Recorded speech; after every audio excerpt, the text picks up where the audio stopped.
Hey guys, welcome to another Respiratory 2160 video. We are going to, in this video, go over Twill tie. I know there's one that we already posted, but I'm going to try to make it a little more easier to see for you guys. And then also inline suction with what's called a ballard or inline suction. Ballard's the manufacturer name. So we're going to start with Twill. Here's a few things when you are retwilling a patient to secure an ET tube. It is really good to make sure you have sedation on board because it can be a little risky to get a patient that's not sedated and have an unsecure endotracheal tube. Another is depending especially on where I will be twilling this patient, what unit, I like a second person. So if I'm up and burn, because things are kind of slimy because they have Vaseline and different creams on their face to protect the burns and help the burns heal, I like a second person. Or if there's any chance the patient might wake up and get agitated, I like a second person. The third thing I want to tell you guys is this is a procedure or a skill where I really want to emphasize making sure you have all the equipment you need with you. So some of the things you will need are some hospital scissors, twill tape, which I already pre-cut these, sticky fabric tape, 2 pieces, and then your patient and your endotracheal tube. So the purpose of these is to go directly on the tube. This is to prevent the tube from slipping around. So we have 2 lengths, connect them just a little bit, sticky to sticky. So then you kind of make your own little double stick tape. Another thing I like to do is create just a tiny little courtesy tab, just like a little tiny courtesy tab. And then place this within reach. Then we have our 2 twill tape. I go pretty long with them because it's much easier to cut them short than to wish you had more. So don't be afraid to cut a little long. We have our patient here, which we'll just kind of go over the kind of cool anatomy. We have our airway down into our patient and our endotracheal tube.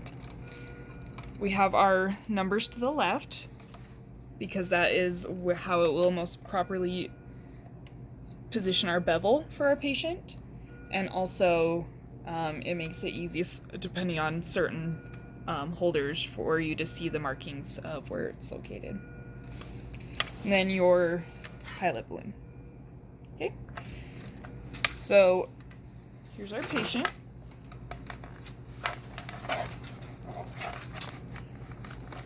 Sorry, this is real professional, I know. Okay, we have our ET tube. We have somebody holding onto it so that, and also hold onto the forehead. That way, if the patient does go their head, most of the time they'll go side to side, we can have that head still and that tube still so that the patient can't move, and we move with the ET tube. Another one I like to do if I'm holding is I hold the ET tube, pinch it with my finger, my thumb.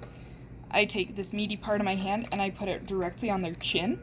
So then if they move, I just move with their chin so that it stays.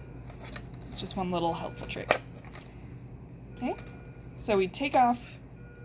We just have our bare ET tube. We're watching our markings, watching our patient. We take our double stick tape, take our first sticky side, we stick it onto the ET tube. I go directly onto my markings where I want a marking at the teeth. Do not tape in your pilot balloon. And you just wrap it around. And if I could give you guys one really good bit of advice right here, is it's better to take your time to make this look nice than wish you had taken the time later if you're in a sticky situation. So take your time, make it look nice, make sure the tape is directly on top of itself, Because see, now we have the tape around the tube right here. We're going to bring it around again, and it's going to catch itself to the sticky, so then the outside is sticky. We do this double stick tape so that it is sticky on both the ET tube, around the ET tube, and on the outside of the ET tube. The little courtesy tab will just lay stuck to the tape. That way, when you're retwilling, typically we would retwill about once a day and PRN, so as needed. And that will make it so it's easier to grab on once it's warm and gooey from being on your tube and next to your patient. We can undo it. Okay. So we have our sticky here. Take your twill, fold it in half with just a little bit of, oh, you guys cannot see that. Fold it in half, sometimes with a little difference. Take this loop end and fold it in half like that. And about an inch or two down on the bottom of the ET tube, you will place one end of your twill tape like that. So then you have a loop here. I will literally put my thumb in when I'm retwilling. Take this end of your twill. Try to keep the twill right on top of each other and put it through this little loop so that the knot is on top. See that? How we brought it through? After that, make sure your twill is right on top of itself and work on pulling it tight. It might, because of that sticky tape, take a little force. You want to pull so that it's tight around that endotracheal tube.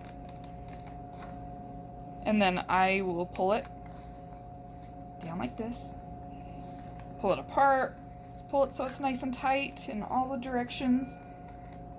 See how my twill is right on top of itself and right on top of the tape? This is so that it can grab onto that ET tube and not move in or out, and it's stuck there. After we do the loop and pull it tight, you'll tie a knot, a square knot. Depending on the patient, if they're moving a lot, I'll knot it off twice. If they're pretty sedated and not moving anywhere, I'll just do it once so that I can prevent any type of breakdown. This is the point. And always just make sure your pilot balloon is out.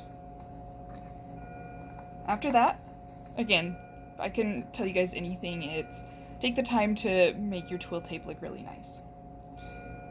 You come down to the cheek, you make it lay flat against the patient to prevent breakdown. Up to the cheek, you want to tie your knot. You bring it up around the crown of the head where you want it to hold, and tie a knot at the cheek. I'm sorry, guys. This is not a real head. Okay. A few things here. You can either tie just a normal square knot and try your best to make it as flat as you can against the patient's ear, or a slip knot. That's a follow your own policy and procedure at the hospital you're working at. For me, I just tie a square knot. I don't tie a slip knot because if I do have to change anything with my ET tube, I'm just going to get fresh twill, and I don't want to risk potentially having one end get caught on a part of the bed while they're rolling and it come undone. So I just tie a knot because I'm just going to redo the whole thing and make it look nice. So that's respiratory according to Ellie. Let me tie her. Sometimes I have somebody hold it for me when I'm just tying my knot. So then, nice. It's secure, but not totally pulling on my patient, because it will kind of loosen up and wiggle or get really tight. A few things you can do is I sometimes will put Methyl X or Duoderm down to prevent breakdown here at the corners of the mouth. That's one thing I like to do, is add a little cushion there. So trim, this is when your scissors come in.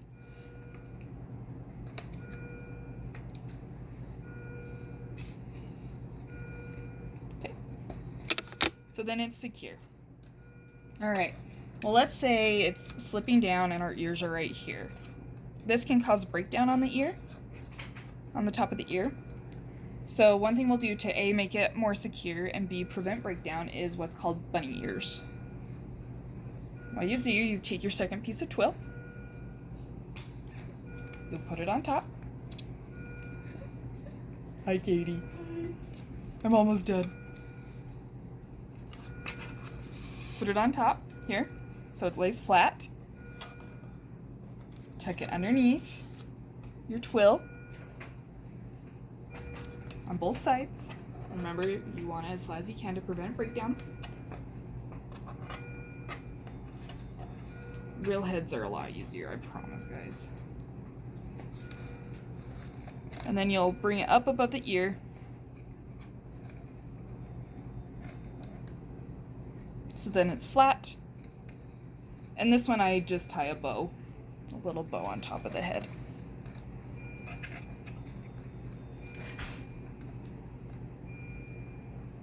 Because it's more just a nicety.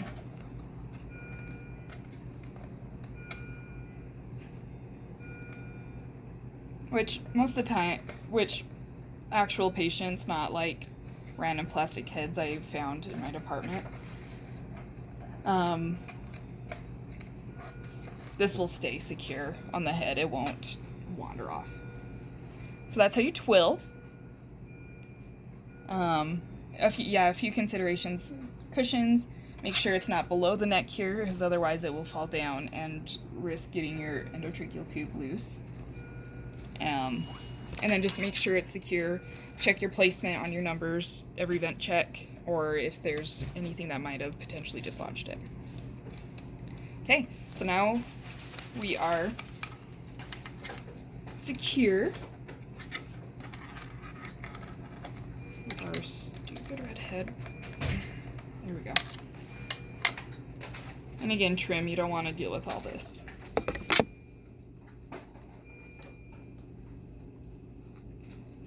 Okay. We have our secure endotracheal tube. Next, we will move into endotracheal suction. This is what an inline Ballard suction looks like. We have the bag here so that we don't have to disconnect every time we suction, and that the suction can remain clean for the patient to prevent infection. Down here is our little hub. It will tell you the French, so this is a 14 French. You probably can't see that. This is where you will apply, push down to have suction. You can also lift it up and turn it so that it's locked, so that you aren't just having suction if it gets stuck somewhere. This is a little just cap that comes with everything, and your suction tubing will connect here. So we'll unlock this. So pick it up, twist it. We have our, down here we have our T. This allows us to instill saline if we need to into the airway, to whether clean out our suction catheter or help with expectoration. This is some dead space tubing that connects to the circuit. This is where the Y would go. This A allows for dead space, and B it helps the ET tube lay nicely and provides a little more comfort for our patient. And this is where we will connect to the endotracheal tube. So we have our patient. We take our suction and we stick it right onto our endotracheal tube. And then we connect to the vent. Okay. Let's say we're going to suction. On your ventilator, you will silence the vent and put it to 100% oxygen. Okay. And then you will check your suction pressure. I hold on like this. I hold on to the hub here, so I hold on to both my endotracheal tube and my suction. I advance, so I push down and then pull the plastic back, so then the plastic will bunch in my hand. So push down, up, down, up. You can see it's starting to advance. That's a little black mark on our airway. Our section, sorry, in our airway. Go down. It will go down the ET tube. So there's our bevel at the bottom. So you will go down on an adult until you get a cough, meat resistance, or are entirely in the airway. Once you reach that point, whether you meet resistance, the patient coughs, or you're to the end of your suction, you apply suction and pull it out. And apply suction as you pull out. And then just make sure that you return it back to where it's needed to, up here in the T, so that we don't occlude the airway in any way. I like to, either a flush like what the nurse uses for her IVs, or these little pink bullets are just saline. Take the top off. You can take this little cap off this area, open it up, stick it inside if you need to instill saline into the airway, whether to clear it out or help move secretions. When you're done, always take it off and then cap it, because that can cause a leak and you can hear it sputter. This is an area, once it warms up, make sure your dead space tubing is hooked on tight, because that's where it'll pop off of a lot. Learn from my mistakes. So I always make sure that it's really secure right there. Another thing that will happen is if you pull too far back on your suction, it will cause a small leak, and then this will fill up like a balloon. All you have to do is push it forward just a little bit, because it got pulled out too far and this filled with air. So if you guys are like, oh, why is it filling with air? Oh my gosh, all of a sudden I have a balloon. It's because this is too far out. And then you can just work the air out of it. You have 15 seconds to suction once you go down. So if you do get a little pocket, you can sit there for a minute and clear out. I'm a believer that I'd rather do 1 or 2 semi-aggressive passes than just sit there and go down a million times to get the secretions within the airway. So that is inline suction. I just keep this hooked up to suction at all times in case there's an emergency, and then I just hook it in with my circuit and make it look and lay nice. So that is twilling, a redo of twilling, and then inline suction. Okay, thanks guys.